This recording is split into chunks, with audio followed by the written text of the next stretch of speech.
Jason Momoa was at my doorstep 2 weeks ago. My wife almost killed me.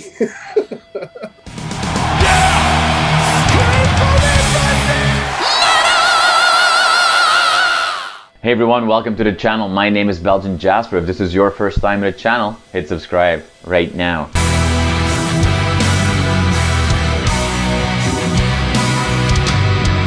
Okay, Mike, so let's just go straight to it. A restart after 30 years, that's no easy feat. So how are you feeling? Like, are you like super energized or are you just extremely exhausted right now? Well, a bit of both, I have to be honest, because the whole process, I was very, very energized, like to get this, all this project going, get it on its feet, because that was the most difficult part, because it's not just the logistics, but before I could get to the logistics, I have to have quality music. I have to have a band. I have to have an image. So that I was like all over the place. It was my moments of madness. I was really like giving it all. Now but that's like what happens then. But now that everything's coming out, the videos are done, you start to feel the weight. Right? It's like after a tour, like you're all energetic to tour, but the minute you know it's over, man, you're like 2 weeks. Like I can't even talk. But this is the opportunity that I have now to promote the album. So the energy comes right now with you. And the interview I just did with right now, and listening to the reactions of the album, and making this dream come true. I'm listening to things that I could only have dreamed of 2 years ago, because I had nothing 2 years ago. I had my past, but it wasn't worth nothing at the moment, because all my structure was blown.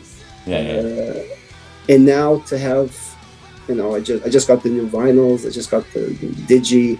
That's really important. If you really live this your whole life, I'm from that generation of the 90s, we would kill to get a new CD, because it took time to get, it took money to get it. Like most kids couldn't afford it. That's why we like tape trade, the whole underground movement. I had a double deck, like here in Portugal, I brought it from the States. Like I burned that thing out. Everybody was asking me, to copy. But now we have the internet. In a couple of seconds, minutes, I got I don't know how many views, reactions. So I've been in this process. But in reality, for me, it's what I used to do in the 90s. Give out flyers, talk about the band. But now I get to do it like in real time, and information gets out so much quicker. The quality is amazing, and that's what I'm all about. I just want to give the best to the fans and to the people that have supported me until here. Even the people that listen to my ex-band, because they're also many, wishing that this works. Because many of them, it's what they tell me daily. Like, we miss you, we want to see you, we want you to play live, and I want that too. And like I could have, just gave up on music and done something completely different. But I started really young. Moonspell, I was 16 years old. I'm 46 now. So at 46, it's like a complicated age. I have a daughter. She's only 6. So maybe that's what's keeping me energized. I will try. That I will try. Now, talking about coming off of a tour at the end of a promotion cycle, and you just kind of like need a break. I actually was just on a break on vacation in Portugal. Really? Yeah, and what I thought was funny, like, because, Portugal is quite an exotic trip for people in North America, as I'm calling you from Toronto. Everybody's like talking about going to Portugal on vacation right now. Like, it seems like there's a bit of a hype. Why do you think that is? Well, you finally discovered it. Simple as that. We've just, it's always been about, going to Paris, going to London, Ibiza, of course, Greece, which are all amazing places. But Portugal, we were always a little hidden. Also, maybe because people thought it was part of Spain. We would get that a lot. It's like, oh, where are you guys from? You're the band. Yeah, we're from Portugal. Oh, where's that? It's in South America. Like, no. Is it Spain? No.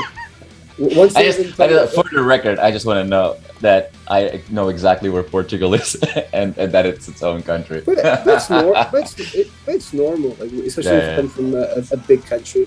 Even I was in Colombia a couple of years ago, and a Colombian even asked me this: "Is Portugal part of Spain?" I'm like, "What? You're Colombian, man."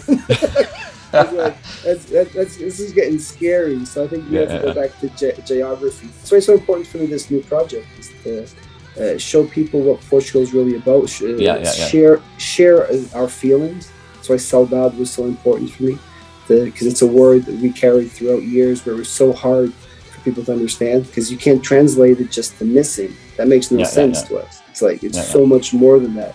It's our soul, it's our life, it's our past, it's our history, it's our food, our land. And you experience things, so you see it.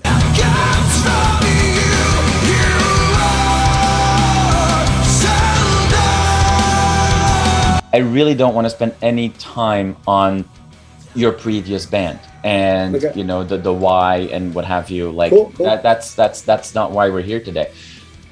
The reality is, a lot of people are going to compare the two and are going to talk about that. So when you're working with these newer musicians in this band, where obviously you come in with so much more experience and world knowledge than they do, is that something that you're kind of like proactively we're kind of trying to prepare them for? Because like, hey, a lot of people, the first thing they're going to say is like, oh, compared to Moonspell, it's this or this, and people are going to talk about that, and that could be very, very stressful for the other musicians that don't have your experience. How is that for you as kind of like, I assume, a little bit of a father figure in the band? Definitely. I'm the oldest, I'm the most experienced. I'm in a situation that I would never expect to be, where I have to command, I have to lead, I have to show, I have to teach. But essentially, at the end of the day, they let that happen. They gave me that trust. Right. Things happened throughout the process. They started calling me producer or manager, and I started to kid. Well, I have different caps now. Now I'm going to do promotion. Now I'm going to work on the songs. Now I'm going to get the label. But I'm the only one that went through that all these years. So that's also why they trust me so much. But the band is a band. And as a drummer, like I don't play all these instruments. Like it would be impossible for me to create an album. So I just went, step by step. It's starting with the most simple method of composing, a good riff. I worked the riffs the way I would probably work riffs with my ex-band. And it's kind of like a school that we developed. We used to kid that we had like a book, or even we learned this, I think, in German. We had the book of heavy metal, and there were all these laws. This was but also the way of how to record, because it's not just making the music. How are you going to record it? How are you going to do a pre-production? So most bands have never gone through this. They don't know the process, the professional process. I worked with the best producers out there, from Valdemar Sorica, he did all the great bands from the 90s, Samael, The Gathering, Liquid Coil, Unleashed, Grave. He had a band Grip Incorporated with Dave Lombardo. No, I was only 18 when I met him. And I was already like, this guy plays with Dave Lombardo. Well, I'm not going to impress him. So, but in the end, the album that we did record, Wolfheart, still today, it's an album that I met Phil and Selma once at Hellfest. And when he heard our name, he's like, oh, Wolfheart, that was such an innovative album for the time. And that stuck in my head. I'm like, are you shitting me? We released an album back then and you listened to it? I would never have dreamed that. And that's what I wanted with this new phase. I really would love to get that emotion again, to get that reaction. And when you're a musician, you can plan this your whole life. It's not going to happen. It's not going to happen. Like, I wanted to make a song in 5 minutes and be a huge success. But you can't force that. Luckily, something like Saudade was a song that was actually made in 2 weeks. We were super inspired. There was one good riff, and I said, that riff is going to be the single. And the song is going to be like this, and like this. And everybody's looking at me like, you're crazy. And they'll say this too. That was their expression, like, this guy's crazy. What are you talking about? Because I didn't have time. And somehow I had, not how it was going to come out, but I knew what elements it needed, what flavors it needed to make it work. It was also at the time where I was having meetings with Atomic, and just the way they talked about Portugal and their past, and even the Portuguese language, it just hit me really strong, because it was something I wanted to do from the beginning of the project. It took time to gain confidence with them and have a work schedule and have like some kind of chemistry. So it took almost a year of working on the whole album. And then in just the last 2 weeks, right before going into studio, we made that song. And the things that were required for that song was because I really felt that I knew them well and that they trust me. Even if I would lose it, I would say sorry later. but they knew that I was just so like focused on the music, and the time was now. We couldn't lose. Like I could have taken another year to record the album.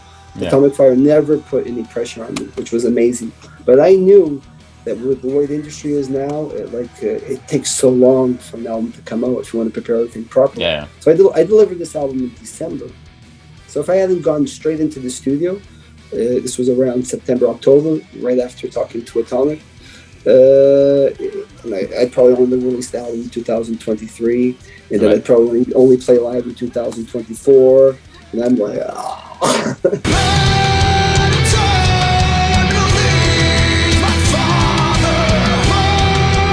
And when I got there to do the Saudade video, and when I saw the trucks with lights and the whole production and the state of Lorient, gave us the space because it's a historical place. It's a fortress. It has history. I think there was a battle with Napoleon there, and 3,000 men slept in that very spot where I did the video.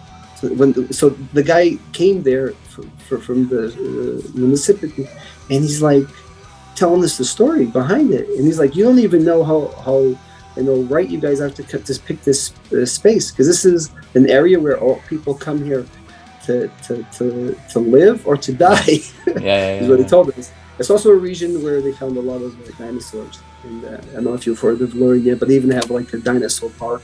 But that part I had no idea. So everybody, like, I didn't expect that. Like, it's so hard, especially with with governments, to get something, especially for metal. I'm like, I knew I had. If it was my ex band, it was different because we had a name. But here comes a guy with a new band. But when he knew my story, and also Elizabeth, that's the director, she did all these scouts and tried so many different places, and she would send me the images of all the spots, and I was telling her I want a place that people have to look at, and they have to see that it's Portugal. And I wanted to see because of the bow, and then I found out there's actually a shipwreck in that sea, right where we did the video. He told me. So I got a history lesson and an opportunity to share this story to the world through music, and that's all I want.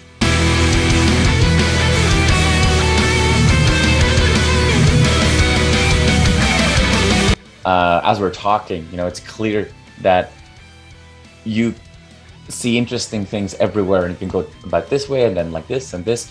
The same with the music. Like, the music goes in many different directions. Like, the album starts with almost like a master plan feel, and rest sounds at times a bit like Jorn.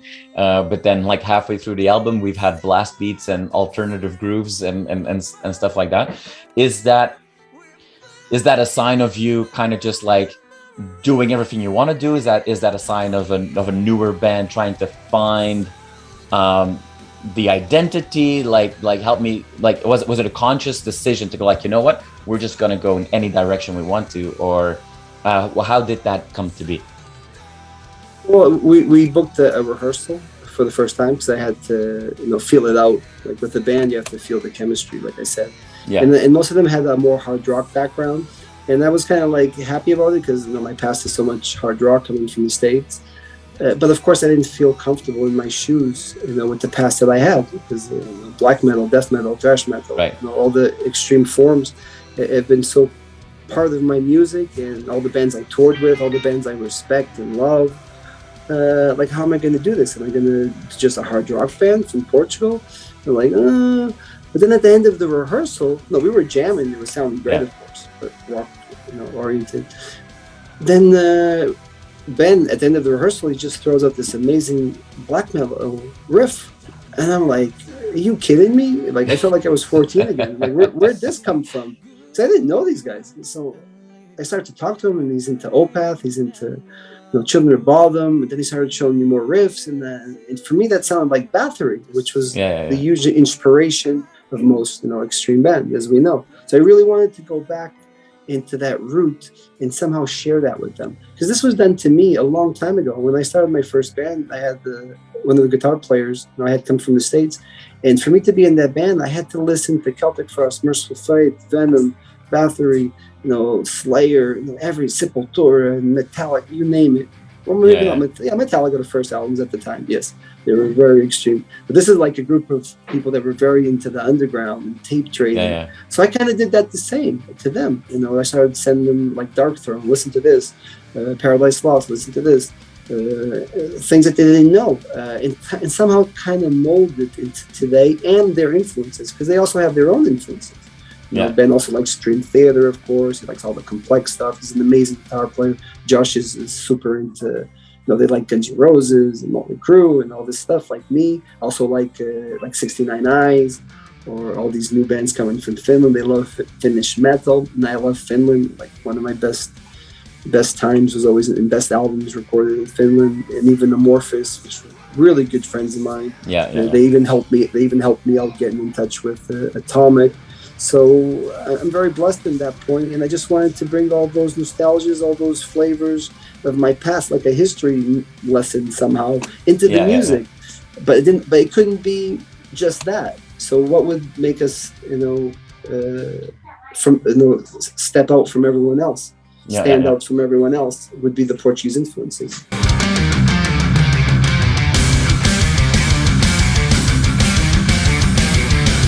And then you start to discover that people love it, because even if they don't understand it, they share their emotion.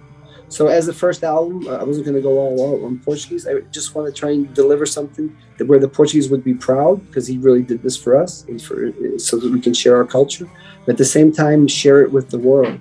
And we'll probably have more tourists next year now. Oh no.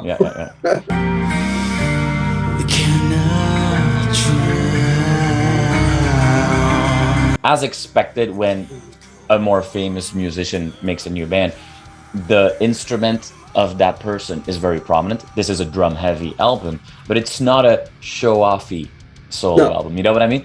And and every song allows for the other musicians to really shine, and we hear very clear production. Like, we hear every instrument very easily. Was that important for you as a statement? Like, hey, this is not the Mike solo show now. This is really meant to be a band of multiple people coming together. It was the reality, because for them to step up to the level that I was used to, I had to give my 200% on each one of them. Mm-hmm. That's what it was, from rehearsals to going to the studio, being in the studio. But I was on their side step by step, the whole way. Even the vocals. There's something happened with Rez that I'm really proud of. It touched me. He insisted on me being on his side while he did the vocals. I've never seen that. Like, he was singing, the whole album was sang with me on his side, checking the lyrics, deciding if the parts were right. And sometimes there were certain words I didn't feel like, it was going to come out so well. So we would change, at the moment, the lyric. Because as much as the lyric is essential, if it doesn't sound right, to me, it's not musical. So it can't just be about the lyric, or it can't just be about the music. It has to blend perfectly. And that was my main concern. I even joked with them, because I said, this is the first album where I go in. I didn't even worry about myself. I'm like, I hope the drums are good. Because I didn't have time. I would just focus on my drum parts. Of course, I was part of the writing process, but I had a lot more time for myself. But this time I couldn't. I was so worried about them. So I think my role in this album is a lot more of everything else besides the drummer, maybe.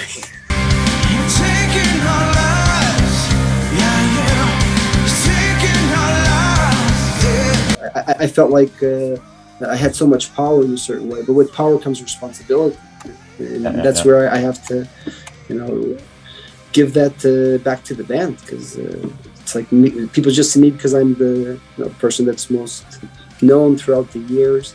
But this just proves how much hidden talent is out there and doesn't get a chance, and they should. Yeah, for sure. Awesome. Well, Mike, I feel like we could talk for 5 more hours, but I know that you're on a busy schedule, as unfortunately am I. But I want to thank you so much for your time today. I really appreciate it. And I hope you can, have a lot of fun. I know it's been a crazy and hectic time for you, but I hope that you're enjoying every minute of it as well. Yeah. Awesome. And I love Toronto, by the way. Huge Portuguese community. That's true. That's true. We can't wait to have you here on the stage, and we keep our fingers crossed that that'll happen sooner rather than later. Can't wait to be back. Awesome. That'd be awesome. Thank you so much, man. Have a great weekend. You too, Mike. Have a good one.